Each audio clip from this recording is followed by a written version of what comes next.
Song Shahrukh Khan about it. Ram Addressn.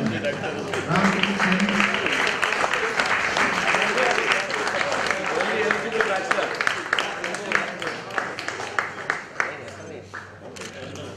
Okay. Ranajit Sene.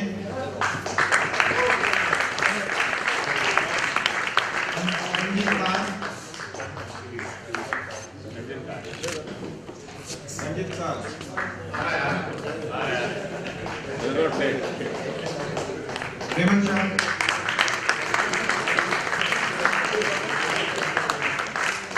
मैं शुरू करा पूरे नहीं पहले कितना गया मैं शुरू करा नहीं पहले कितना गया कहाँ से गया पहला चालू ना तो इसलिए शुरू में गया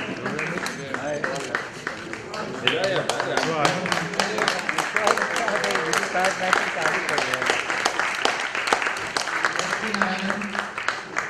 S.P. Narayanan. Married. Sandeep Joshi.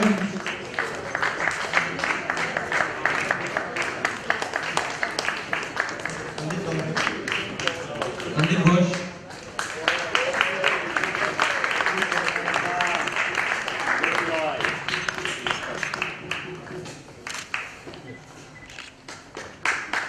The incident Sandeep Kaur. He was not born when we passed out.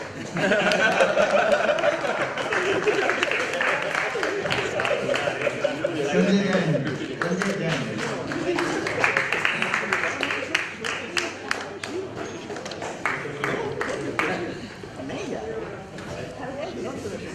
Next, I would like to call Tata Sanjeev Garg.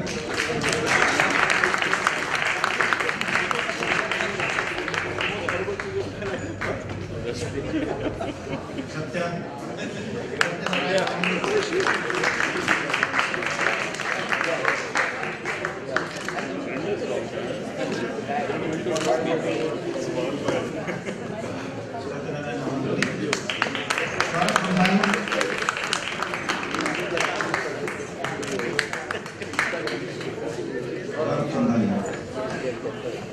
Shobna Anand.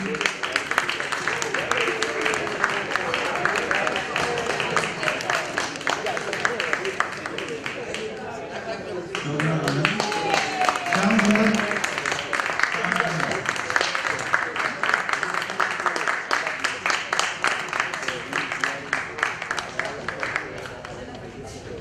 Shyam Sundar. Zul Srinivasan.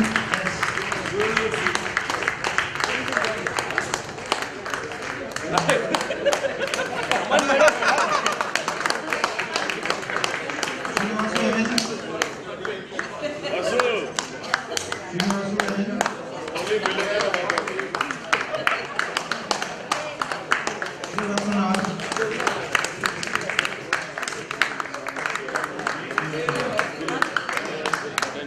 Subhashish Majumdar.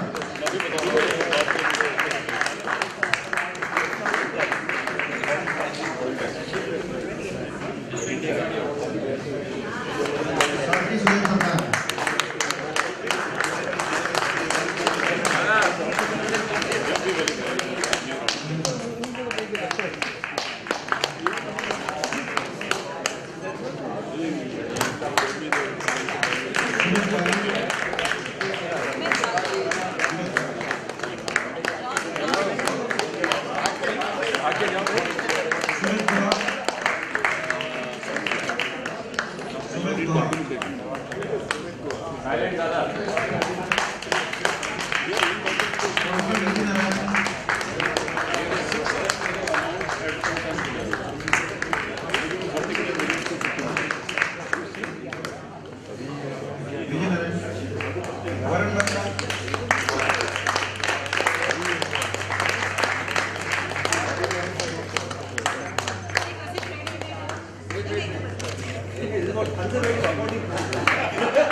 गिर गया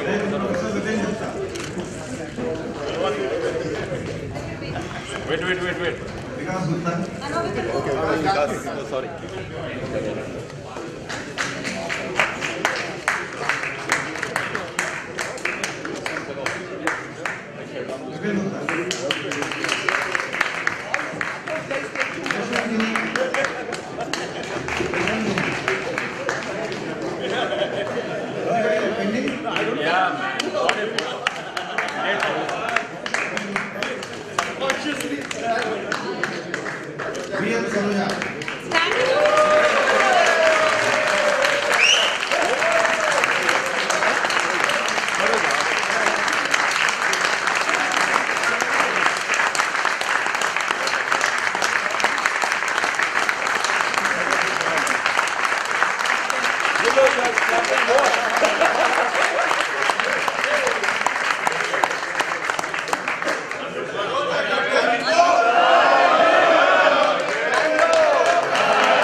Thank you, Anjum.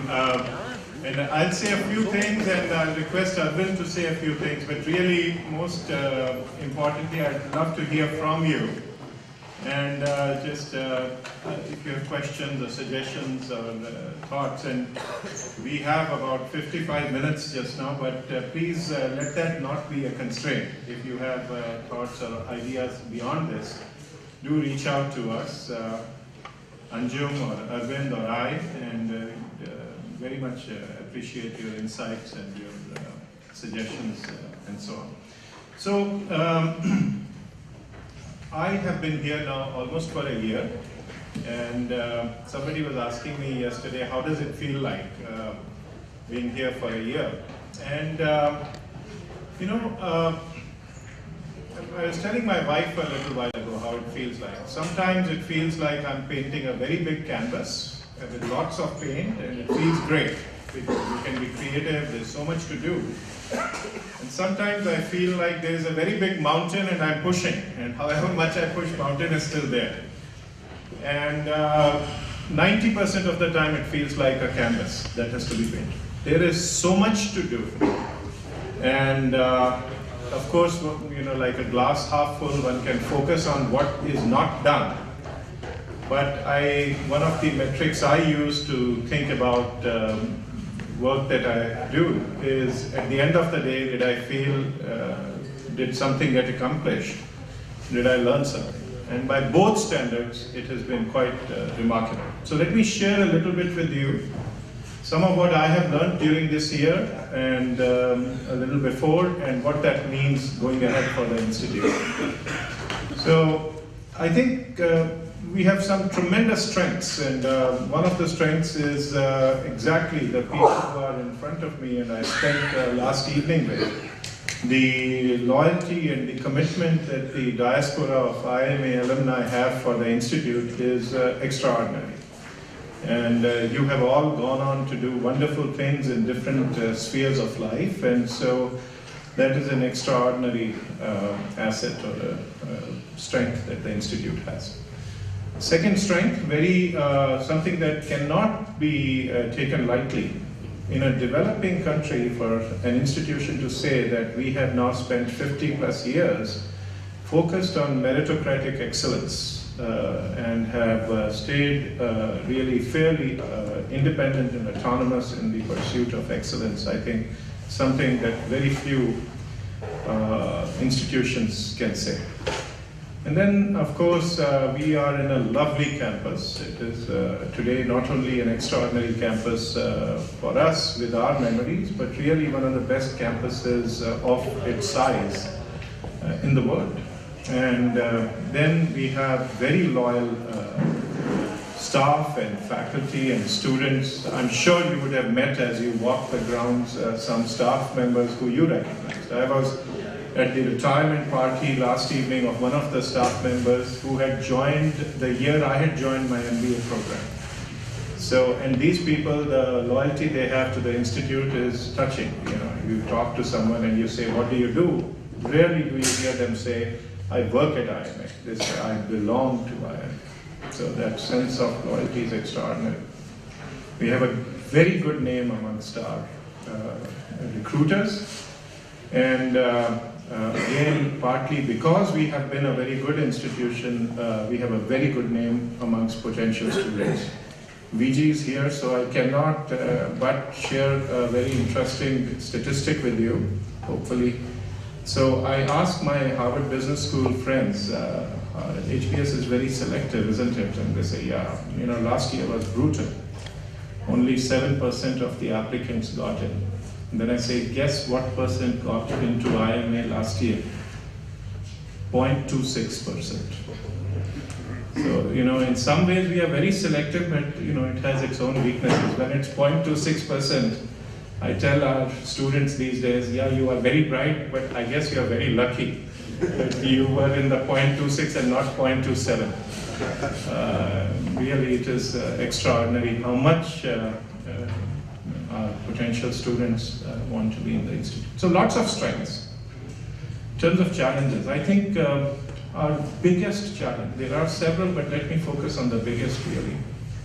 Our biggest challenge actually arises from what has been our, and as often do in enterprises, arises from what has been a source of our success.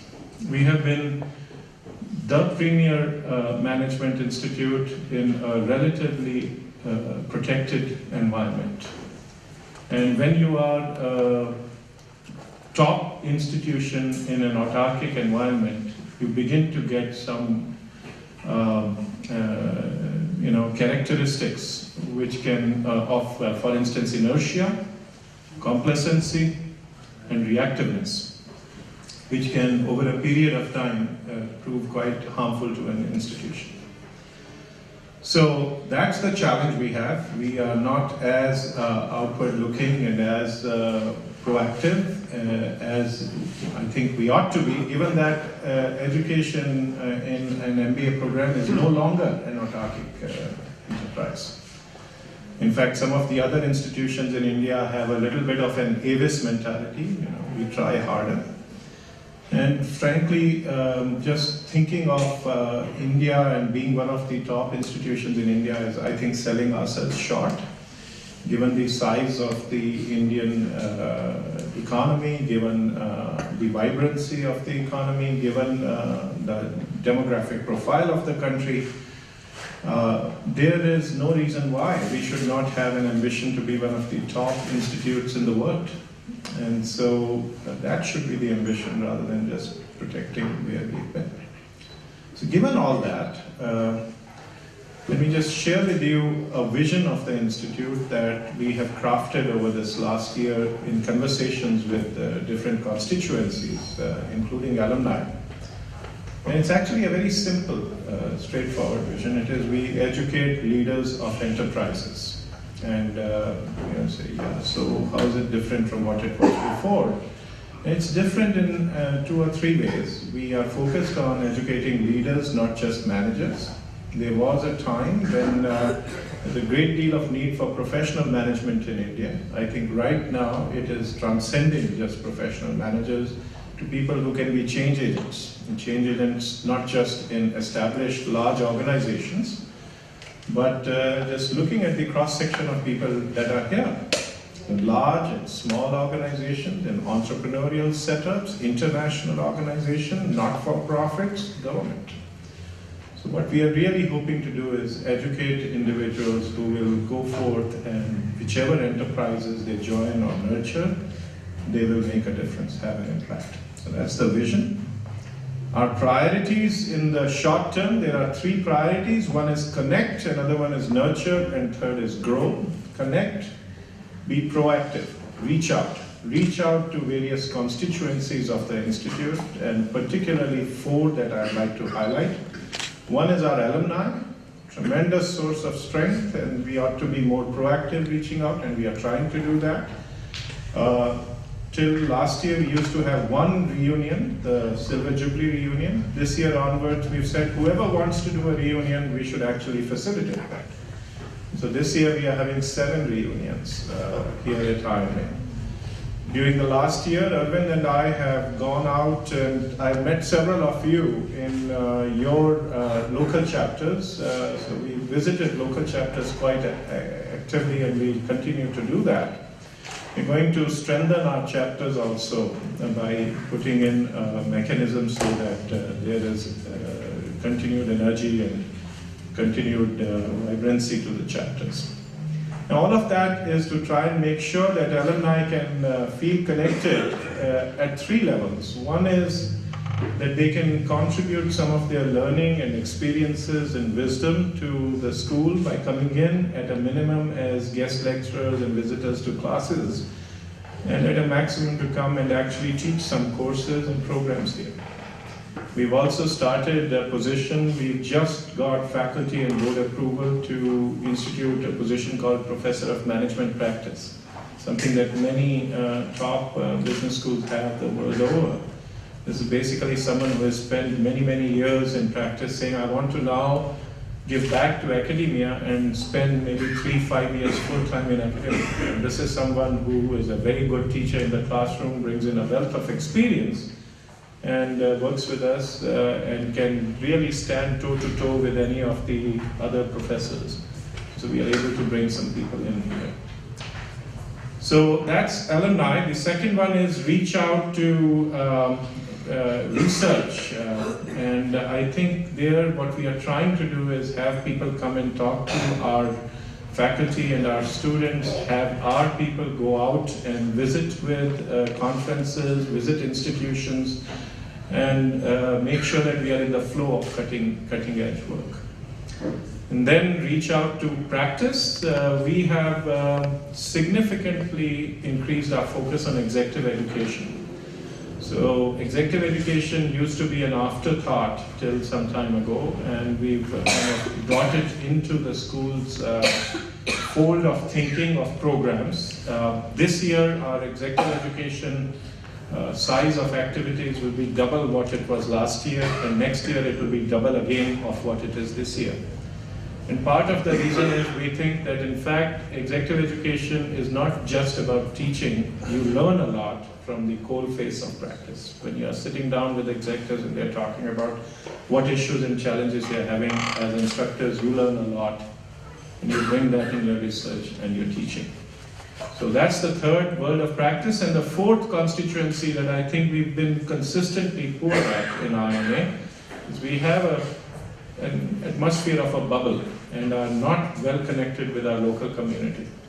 If we want to be strong here and we want people to support IIM-A over the long term and for them to feel a degree of pride, there has to be a greater relationship with the local community. Now, individually, different parts of IIM-A have been doing that, and we are just trying to make sure that we integrate that together so that there is a kind of systematic interaction with the local community. For instance, our students for several years on their own initiative have been supporting the children of underprivileged, economically underprivileged people in the neighborhood of IIM-A. We've got it organized in an activity called Prayas. We've got an annual visit by top school children in the local area. Government schools typically come for a day and spend a day at IIM-A, so that they'll have a flavor of what it is like being in a top academic institution, and maybe it'll brighten the fire, and even if 2 or 3 of the 800 that come, it's worthwhile to go somewhere. We have identified several top academic institutions in the Ahmedabad-Gandhinagar area. NLD, of course, you know from your times, and CEPT, but also now IIT Gandhinagar, National Law School, and a number of other schools in the area. And we are trying to organize them together in what we are calling the Ahmedabad-Gandhinagar Academic Consortium or Academic Cluster, so that we can work together to do work, research, or to invite guests and kind of learn from one another, programs together. We just offered a joint program between NIT and IIM-A. So this is on the connect side. Nurture, I'm a student of professional service firms and professional service organizations. Academia is a professional service institution. So I think many of you come from professional service firms. You vouchsafe what I'm saying. A high-performing professional service organization works on a support of three things. One is a sense of autonomy. People have to have a sense of ownership of what they are doing. They have to feel that this is their project, their work, so that they'll put all their energy and their blood and sweat in what they are doing. So there has to be a sense of autonomy, and IIM-A has that, and faculty and students feel a sense of ownership of what they are doing. But side by side with autonomy has to be a feeling of stretch, where people feel that I have to do the best I can. The atmosphere is such that I'm expected to do as well as I can and even extend my boundaries. I think we have work to do there, because autonomy can lead to a little bit of inertia, or autonomy plus stretch can lead to extraordinary performance. And then the third, again, something which used to be very true to IIM-A's DNA, but has weakened of late, sense of community. And in history of IIM-A, what has distinguished the institute is how people have worked together in teams, in classes, courses, research, mentoring, developing people. And I think it is framed a little because people are extremely busy. And so to create, once again, a sense of communities, because again, major developments are going to take place, we believe, not with individual prima donnas coming up with extraordinary eureka moments, but groups of people, very enthusiastic, energetic, focusing on a certain area and making progress. So those are three things that we are trying to nurture: autonomy, stretch, and community. And then the third is grow. IIM-A, our footprint is much smaller than it could be, given our potential. And we could significantly grow in certain areas, but we have to do so in a manner that we maintain our quality. So have greater impact while maintaining our quality. And let me point out a couple of areas where definitely we would like to grow. Faculty. When I went to IIM-A, we had 85 faculty members and about 400 students. Today we have about 1,000 full-time students and we have 93 faculty. And I just mentioned to you, exec ed is growing. So with this kind of a ratio, again, there are some economies of scale, but with this kind of ratio, really our faculty is extremely stretched. And again, the way faculty has been recruited has been very bottom-up. So in some areas we have several, but in some areas there is a significant gap. One of the biggest barriers to recruiting faculty has been faculty compensation. If you were to hire someone in a company from that is international labor market, thumb rule people use, I understand, if you are going to recruit someone and have them work in a city like Mumbai or Delhi, is that compensation, everything taken in account, should be about 2/3 of what it is internationally. You get the same quality of life, 2/3 to 3/4. In academia, in our institute, for somebody joining at entry level, compensation is 10 to 15% of what it is internationally. So when it is that low, people will come to IIM-A either because they are deeply imbued with some sense of commitment to the institute, or because they have some personal constraints. But if we truly want to recruit the best and brightest, we have to break that logjam and be able to make it attractive for people to come. Now, one of the reasons for the logjam historically was that we had the view, or we had the belief, that the government kind of pegged faculty comps. That's no longer true. So we checked with them, they say all we peg is the baseline and you can have higher compensation above that. So we are actually actively raising funds for faculty fellows and faculty chairs, which will provide faculty a bump in comp, some ability to do research, so it frees their time to do that research, so makes it more competitive. In fact, we have just now raised about 13 over the last 7-8 months with Arvind's unstinted efforts by my side. We've raised about 13 faculty chairs and fellow positions, which we are going to announce together sometime in early January, first or second week of January. Some of these will go to existing faculty who we think are very deserving, some to actually attract people from outside. We want to make this a way to really break this constraint on the faculty side. Second, in terms of students, our students, PGP students, about 65% of our students have 0 to 2 years of work experience in the MBA program. I had 0 work experience when I came to MBA.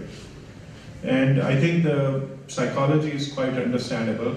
When 0.26% are getting selected, and when people say you are the best chance you have of getting in is while you are studying rather than when you are working, a lot of people just take the CAT exams as they are in the final year or whatever, and once they get in, they say, let's just go through this, and it's like a lottery. Why debt for early? So a lot of people who, even though they realize and recognize that it would be good to have some work experience, actually go straight through.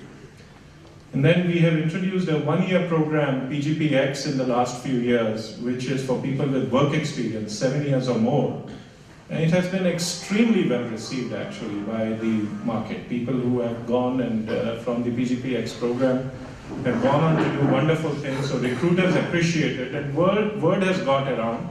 So lots of people have been applying to PGPX. The consequence of their applying to PGPX is the average age of people who are actually coming into PGPX has crept up from 7 years to about 10 years now. So basically we have a program which is primarily for people 0 to 2 years, and then a program for 10 years onwards, and nothing in between. And there are other institutions, ISB particularly, which are basically eating our lunch in the space in between. Now ISP is playing a different game. It's playing a volume game, not a quality game. But I think there is an opportunity to push up the PGP students' experience, not for any other reason, but that it will be good for the students themselves, and it will be good for the class to have some people with some work experience. And also to pull the age of PGPX down. And the way we are thinking of that, we are going to have a PGPX review to ask whether we should expand the size of PGPX. It's 85 right now. Well regarded, but I think now the time is there. If you increase the size a little bit, they'll have more visibility. It will bring our profile of work experience down to something like 7 years or so. And in PGP, we have just introduced a deferred admission policy, which is if you get in without work experience, if the admissions committee thinks it appropriate, they will offer you a guaranteed seat 2 years from now if you go and have some work experience, which will push up the work experience for some of the students if they want to do that. Also, just in terms of the profile of students we have, while they are very diverse geographically within India and very diverse economically, and in fact in the last year or so we have taken some quite aggressive steps to make sure that without having a quota, really the best students come in, and so diversity in terms of women has also been significantly, it's about 30% almost in the last batch, and non-engineers is increasing. So all those are increasing, but on one dimension, which is international students, we don't have any. So we've again started something just now whereby we've said that we've got government approval, board approval, that on top of existing seats, we'll have the term they use as supernumerary quota, which is in addition to what already exists. We can recruit students internationally for our program. And we are going to try it kind of just an alpha test this year, but really do go more aggressive next year. It is our belief that actually there are a lot of possible students in the littoral states of Indian Ocean. And there are several of you from Singapore, so I just want to test this out. Places like Singapore, Malaysia, Dubai, Middle East, East Africa with the Indian origin, SAARC countries, and of course others who are from Europe and US. They could probably come in. We would maintain the same quality level, but I think having a few international